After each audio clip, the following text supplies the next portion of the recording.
Liverpool tengah mempertimbangkan langkah strategis di bursa transfer. Di era kepemimpinan Arteta, Arsenal sudah rekrut 6 pemain Chelsea. Arsenal bisa menangis semua trofi. Hugo Ekitike berpotensi besar, hanya konsistensinya yang dipertanyakan. Klub-klub Arab Saudi berani tawar Vinicius 6,6 triliun rupiah. Mencari alternatif di lini depan, Barcelona memantau Darwin Núñez. Barcelona menanti keputusan Frenkie de Jong, masa depannya di ujung tanduk.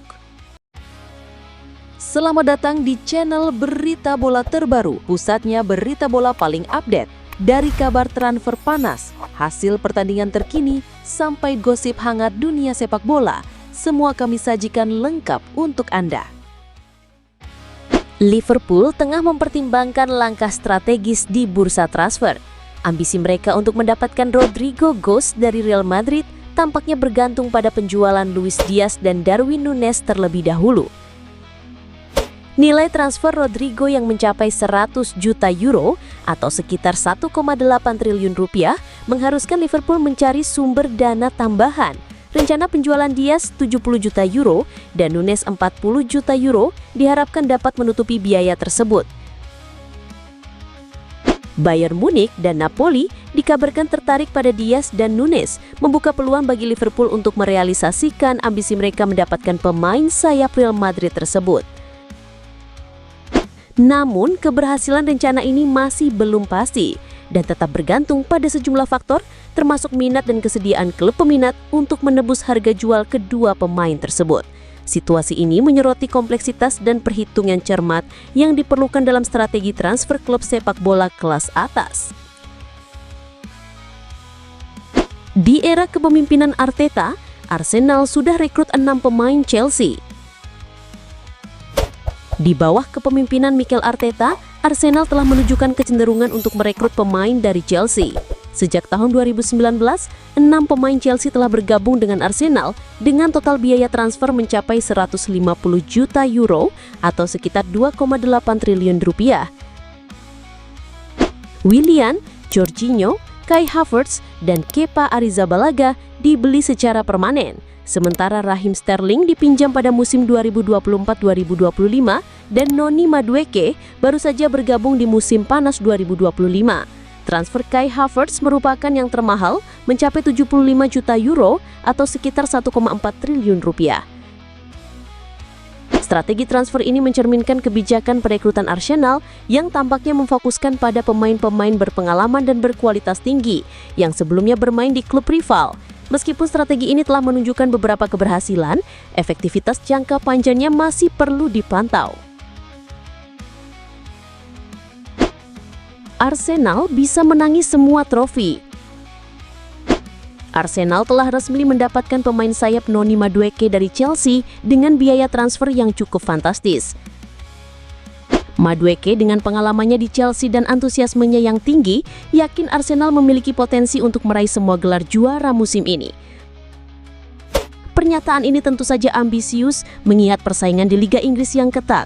Namun, kedatangan Madueke yang dikenal dengan kemampuannya yang serbaguna di lini serang memberikan tambahan kekuatan yang signifikan bagi skuad Arsenal.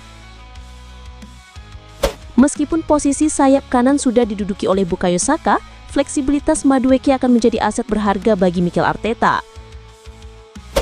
Apakah Arsenal mampu mewujudkan ambisi besar ini? Hanya waktu yang akan menjawabnya. Namun, optimisme Madueke patut dihargai dan menunjukkan kepercayaan dirinya yang tinggi serta semangat juang yang membara.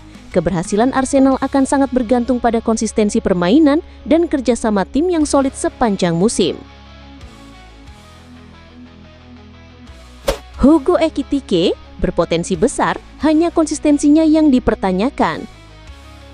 Meskipun pemain berusia 23 tahun ini mencatatkan rekor impresif 22 gol dan 12 assist musim lalu, pandangan bijak terhadapnya menunjukkan sebuah perbedaan antara potensi dan konsistensi.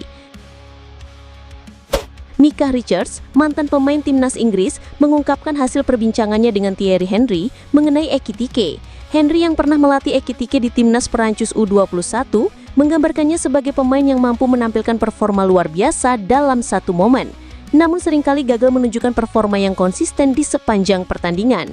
Ia kadang terlihat hilang dan tidak melakukan hal-hal dasar dengan baik. Ekitike memiliki potensi yang sangat besar seperti yang diakui oleh Richards dan Henry. Namun, kemampuannya untuk mempertahankan performa tinggi dan konsistensi menjadi pertanyaan yang perlu dijawab sebelum ia benar-benar dapat menjadi aset berharga bagi Liverpool. Transfer ini melibatkan risiko yang harus dipertimbangkan dengan hati-hati oleh klub. Kemampuannya untuk meningkatkan konsistensi akan menentukan kesuksesannya di level tertinggi. Klub-klub Arab Saudi berani tawar Vinicius 6,6 triliun rupiah. Kontrak Vinicius dengan Real Madrid masih berlaku hingga 2027, namun belum ada tanda-tanda perpanjangan. Vinicius sendiri menginginkan kenaikan gaji yang signifikan, namun Real Madrid tampaknya enggan memenuhi tuntutan tersebut.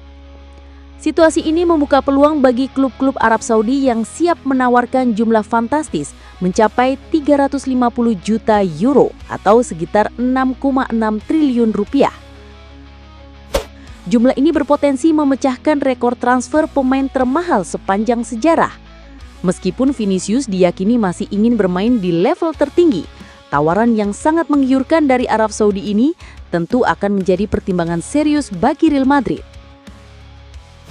Keputusan akhir akan bergantung pada negosiasi dan prioritas baik dari sang pemain maupun klubnya. Ini menunjukkan pergeseran signifikan dalam dinamika sepak bola dunia, di mana kekuatan finansial klub-klub Arab Saudi semakin berpengaruh. Mencari alternatif di lini depan, Barcelona memantau Darwin Núñez. Barcelona mempertimbangkan Darwin Núñez sebagai opsi di lini depan. Ketertarikan Barcelona terhadap Darwin Núñez, striker Liverpool, setelah mengalami kesulitan dalam memboyong Nico Williams dan Luis Diaz, Barcelona kini tengah mencari alternatif untuk memperkuat lini serang mereka.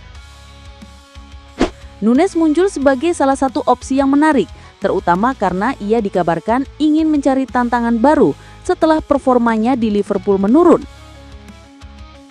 Meskipun minat dari klub-klub Arab Saudi seperti Al Hilal dan Al Nassr cukup signifikan dan Liverpool menginginkan harga 70 juta euro, Barcelona dan AC Milan masih memantau situasi ini.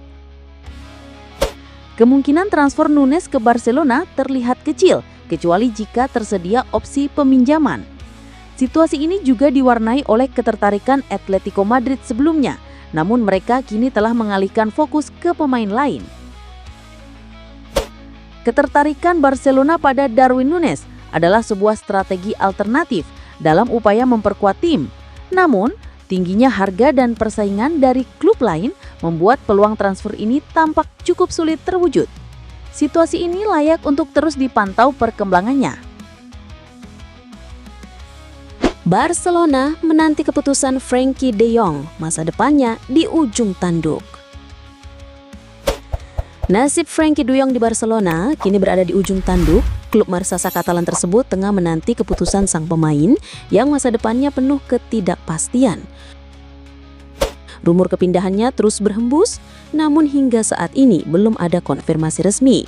Situasi ini tentu menimbulkan spekulasi dan pertanyaan besar bagi para pendukung Barcelona. De Jong yang memiliki talenta luar biasa perlu mempertimbangkan berbagai faktor sebelum mengambil keputusan yang akan menentukan karirnya. Keputusan ini bukan hanya menyangkut aspek finansial, tetapi juga kesempatan bermain dan perkembangan karirnya secara keseluruhan. Semoga apapun keputusan yang diambil akan menjadi yang terbaik bagi Frenkie de Jong dan Barcelona. Nah, demikian berita sepak bola terbaru yang dapat kami sajikan. Bagaimana menurut sobat? Silahkan tulis pendapat kalian di kolom komentar ya.